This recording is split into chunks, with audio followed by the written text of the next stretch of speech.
नमस्कार दोस्तों, स्वागत है आपका आपके यूट्यूब चैनल पढ़ाई @24x7 पर। आज हम जिस टॉपिक के बारे में बात करने जा रहे हैं वह टॉपिक छात्रों के दिमाग में बहुत ज़्यादा कन्फ्यूजन क्रिएट करता है, क्योंकि जितनी भी पुस्तकें हैं उन सब में इस वंश के शासकों के बारे में जो भी तथ्य दिए गए हैं वो बहुत एम्बिग्यूटी क्रिएट करते हैं, बहुत कन्फ्यूजन क्रिएट करते हैं। तो मैंने इस टॉपिक से संबंधित जो भी तथ्य हैं उनको बहुत ऑथेंटिक तरीके से इसमें प्रस्तुत किया है। तो बिना किसी देरी के इस वीडियो को शुरू करते हैं और हमारा टॉपिक है आज का हिंद यवन शासक। तो हिंद यवन शासक के बारे में बताना चाहेंगे कि चंद्रगुप्त मौर्य के समय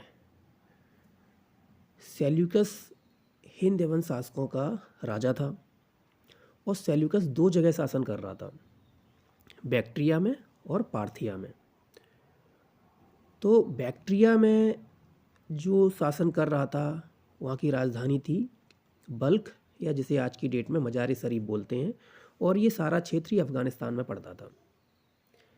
लेकिन 250 ईसा पूर्व के आसपास क्या हुआ कि बैक्ट्रिया में वहाँ पे जो उनका राजदूत, या जिसे हम आज के हिंदू शासकों के संबंध में सामंत बोलते हैं, वैसे ही उनका एक सेनापति शासन कर रहा था डायोडोटस प्रथम, और पार्थिया में शासन कर रहा था अर्सेकस।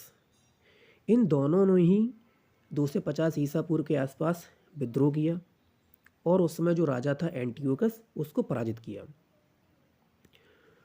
तो बैक्ट्रिया में डायोडोटस प्रथम और पार्थिया में अर्सेकस, इन दोनों ने विद्रोह करके एंटियोकस को पराजित कर दिया। अब एंटियोकस के पराजित होने के बाद वहाँ पे जो शासन आया वो आया डायोडोटस द्वितीय का। डायोडोटस द्वितीय के बाद उनका पुत्र यूथिडेमस प्रथम शासक बना, जिसने कि 230 से लेकर 200 ईसा पूर्व तक शासन किया। उसके बाद उसका पुत्र डेमेट्रियस प्रथम आया, और ये शासक महत्वपूर्ण हो जाता है, जिसने कि 200 से 180 ईसा पूर्व तक शासन किया था। और इसी के समय भारत पर प्रथम यवन आक्रमण हुआ था, जो कि हुआ था पुष्यमित्र शुंग के शासनकाल में। ये जो यूथिडेमस और डेमेट्रियस हैं, इन दोनों के वंश को ही बोलते हैं यूथिडेमस वंश या डेमेट्रियस वंश। और इन दोनों की शासन सत्ता की जो शुरुआत हुई वो भारत में हुई। तो डेमेट्रियस प्रथम ने प्रथम यवन आक्रमण किया था पुष्यमित्र शुंग के शासनकाल में, और डेमेट्रियस प्रथम के बाद कई शासक आए, ये जो इतनी महत्वपूर्ण तो नहीं है लेकिन थोड़ा याद रख सकते हैं, अगाथोक्लीज या पेंटोलियन, और इन दोनों के बाद आए अपोलोडोटस प्रथम, और उसके बाद एक महत्वपूर्ण शासक आया डेमेट्रियस द्वितीय। अब डेमेट्रियस प्रथम के समय एक दूसरी शाखा जो बैक्ट्रिया में जिसने शासन सत्ता संभाली, उसका शासक था यूक्रेटाइडिस। यूक्रेटाइटिस प्रथम ने ही बैक्ट्रिया में जिस वंश की स्थापना की वो वंश था यूक्रेटाइटिस वंश, और इसका शासन था बैक्ट्रिया से लेकर झेलम तक।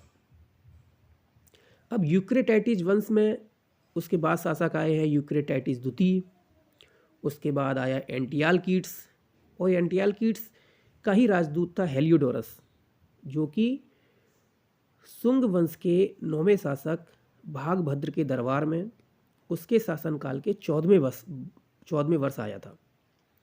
और इसी ने ही विदिशा यानी कि बेस नगर में एक गरुड़ स्तंभ की स्थापना की थी, जिसे हम हेलियोडोरस का गरुड़ स्तंभ बोलते हैं। अब एंटियालकीड्स के बाद जो शासक आया वो था हर्मियस,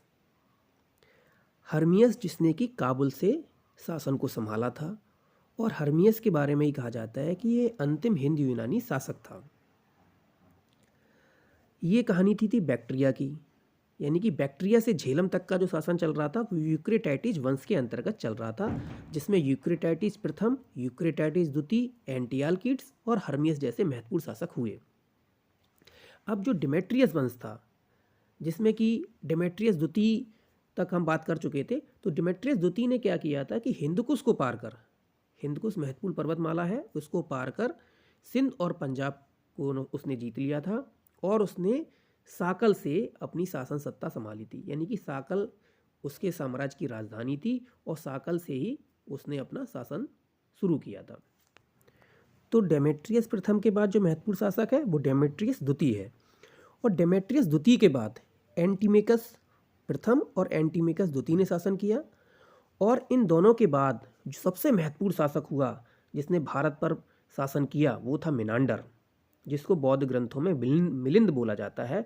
और इसके संबंध में महत्वपूर्ण जानकारी हमें मिलिंद पन्हों से मिलती है, जिसमें कि बौद्ध नागसेन से इनका प्रश्नोत्तर होते हैं, विभिन्न मुद्दों पर लेके धर्म से संबंधित जो मुद्दे हैं उस पर डिस्कशन होता है।